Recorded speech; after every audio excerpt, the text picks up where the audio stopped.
Once again, good morning from Sapporo. Today I'm going to be exploring the town of Furano for their famous flower fields. But before all that, I'm going to be checking out breakfast again at the hotel, and I'm really looking forward to it because yesterday it was amazing, and I love that they have breakfast early at 6:30 because it means I can actually get it before heading off to Furano. For breakfast, I got a huge plate of some of my favorites. The only difference I noticed is they had different noodles and these had a tomatoey sauce. I'm going to be leaving our hotel for the day right now, and I'm going to be heading to Asahikawa for lunch, which is along the way to Furano, so let's go. It's going to be an hour and a half to get there, maybe 2 hours. Then I boarded the most crowded subway of the trip where people had to push their way in and out. And then a walk through Sapporo Station, which was the most crowded station experience I ever had, and people were packed in like sardines. Luckily I had seat reservations for the next train. This is the Lilac Express, and I love how a lot of trains in Japan have a color and theme to them. As I booked my seats at a busy time, I only had a seat in the regular car, however there was still plenty of legroom and it was still pretty comfortable.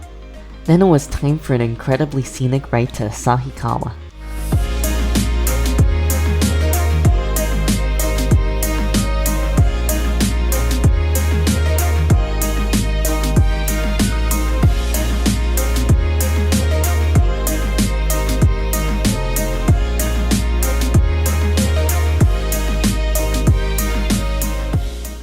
On my way to Asahikawa, I passed through some of the most deserted towns I'd ever seen in Hokkaido.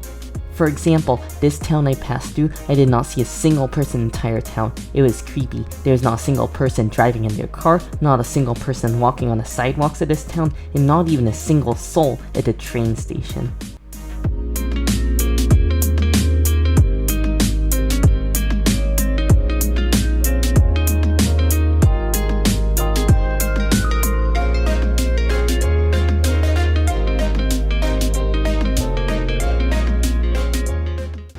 My train just arrived here at Asahikawa Station, and now I'm walking over to lunch because I found a great ramen shop in the area.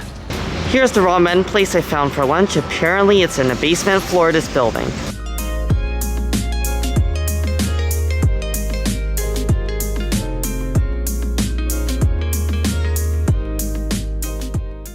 I love how they do their ramen here. While I was waiting in line, they took my order, and as soon as I sat down, the ramen arrived. I got their shoyu chashu ramen, and that is a specialty here in Asahikawa. Let's start with the broth. Definitely looks a lot lighter than tonkatsu, but it still smells really earthy and flavorful.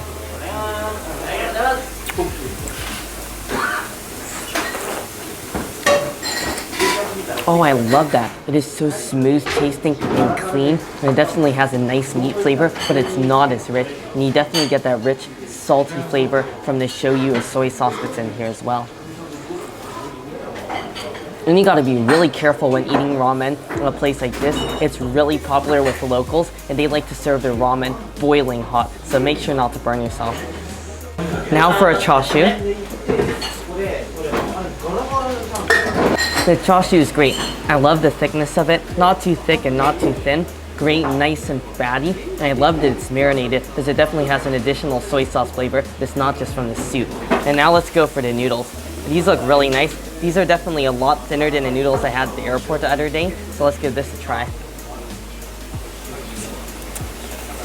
These are great. Your classic thin cut ramen noodles and perfectly chewy, which I find really impressive because they're still cooking in the soup, but they have a perfect bouncy chewy texture that goes perfectly with the broth. I just finished up my ramen, and that was such a great meal. These are the places I love, the places that tourists don't really know about, and it's mostly just locals there. I love the portion size. It was gigantic. Next time I'd only probably get half a portion because that would be plenty, and it was really cheap. Also, it was only about like $10 a person, so I think that's impressive, just like all the other food I've been having on the trip for the most part. A lot of local places with great prices. Now it's back to Asahikawa Station, and I'm going to be taking a local train for an hour to Furano.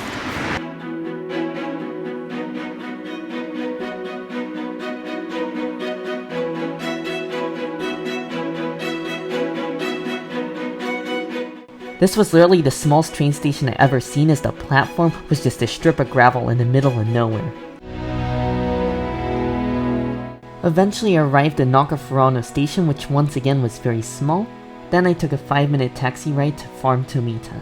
Eventually, after the long journey, I finally made it to Farm Tomita, and it was finally time to explore the area.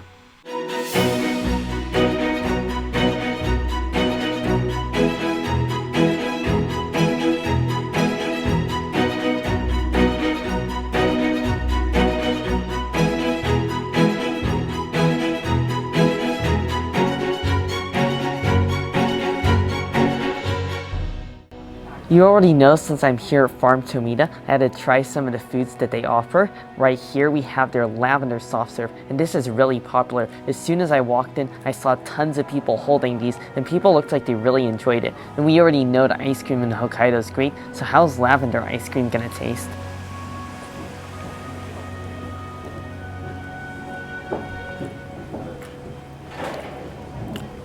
That is incredible. I can taste all the flavors. Again, super rich, smooth Hokkaido milky dairy flavor, really buttery tasting. And then the lavender, that was the first thing I tasted. It's so fragrant and it's really pleasant. It's not too overwhelming and it's just a light fragrance on the tongue. And then just as it melts in your mouth, you continue to taste it. And you have a little bit of aftertaste as well afterwards. This is a great thing to get. It's just Hokkaido ice cream on a whole nother level. And this is something really unique because I haven't ever had lavender soft serve before. I also decided to get a drink here. This is lavender kalpis, and kalpis is a Japanese soda. It sort of has a milky taste to it, so I'm not sure how they flavor it with lavender. I'm guessing the same way they do with the ice cream, maybe some sort of lavender syrup.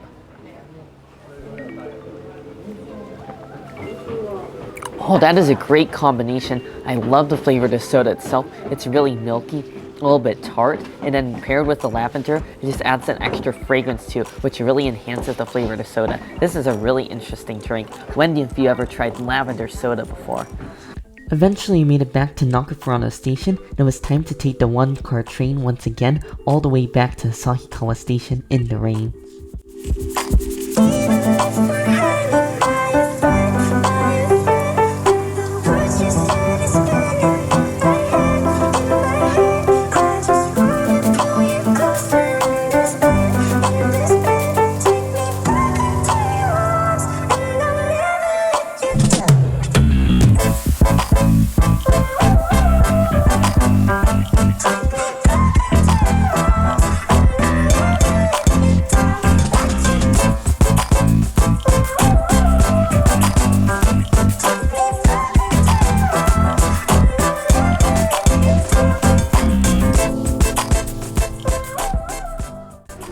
I made it back here to Asahikawa station, and I have about an hour and a half for dinner before I have to catch my train back to Sapporo, so let's go see what we can find.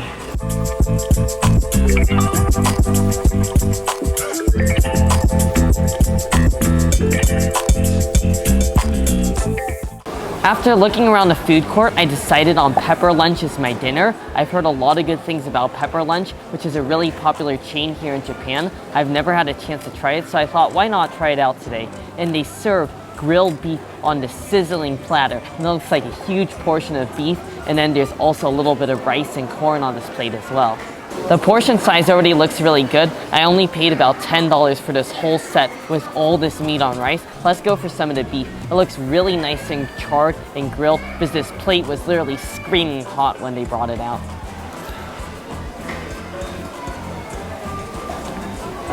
This is absolutely delicious. It's a great value for $10. The meat quality is actually pretty good. I love how it cooks in here because it really gets nice and crispy on the outside, and it still stays pretty tender on the inside, and I think that's because it's so fatty. It almost reminds me of pork belly in a sense in terms of the amount of fat in here.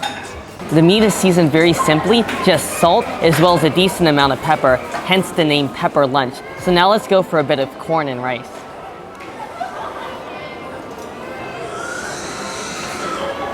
I love the rice. It's just like a sponge. It soaks up all the fat and flavor from the meat. It's heavily peppered as well, so I love the seasoning, and the corn is nice and sweet. If you're in Japan and you're looking for a really quick meal, this is the place to go. It tastes pretty decent quality, it's delicious, and you can eat it really quickly. After finishing up dinner, I had a few minutes to kill until my train leaves the station, so I decided to stop by Mr. Donut to try out their strawberry mochi donut. Supposedly, Mr. Donuts is the creator of the famous mochi donut trend. Let's just pull one of these apart. It looks really nice and glossy on the outside, and the shell has a nice sort of crunch to it, it feels like. Let's just go for one of these. It smells like strawberry pocky. That's actually pretty good. I'm really impressed with the quality of donut. I like that it's not overly greasy. It has a really nice chew to it, and the cream tastes exactly like strawberry pocky, so I think that's a pretty good combination. Compared to my area, I can't say I like it quite as much. I'm used to Modo, which is a Hawaiian mochi donut shop. They have some more gourmet flavors like mango, pandan, passion fruit, etc. But this is so much cheaper. So in terms of value, you're definitely getting more value for this. However, it's not quite as tasty. Anyways, our train's about to leave, so let's head over there. We do not want to miss that train. My train is going to be leaving at 8 p.m. and if I miss it, I'm going to have to wait till 10 p.m. Eventually, I made it back to the train. This time, since the train wasn't too crowded, I was able to get a seat on a green car, and I thought it was quite nice. There was so much legroom. However, I was slightly disappointed there was no leg rest, but it wasn't really too big of a deal. Eventually, we were on our way out of Asahikawa, and it was really nice seeing all the bright city lights go by. Soon enough, we made it to the countryside, which was almost completely pitch black, aside from a few lights in the distance. Something about the combination of this and the grilled beef I had for dinner made me really sleepy, and I just instantly fell asleep. Just like in Kobe, I woke up a few minutes before arriving at Sapporo Station. Luckily, it wouldn't have been too big of a deal if I had stayed asleep, since Sapporo Station was the last stop. After a long day of travel, falling asleep on a limited express train back to Sapporo Station, and almost falling asleep on the metro back to the hotel, I finally made it back here in one piece. I definitely enjoyed my time today exploring Furano and heading to Farm Tomita. However, I think it's something to do once. I probably wouldn't do it again just because there's so much effort and time to go out there, but it's definitely a fun day trip to do if you're in Sapporo. Just make sure you have enough energy to do it.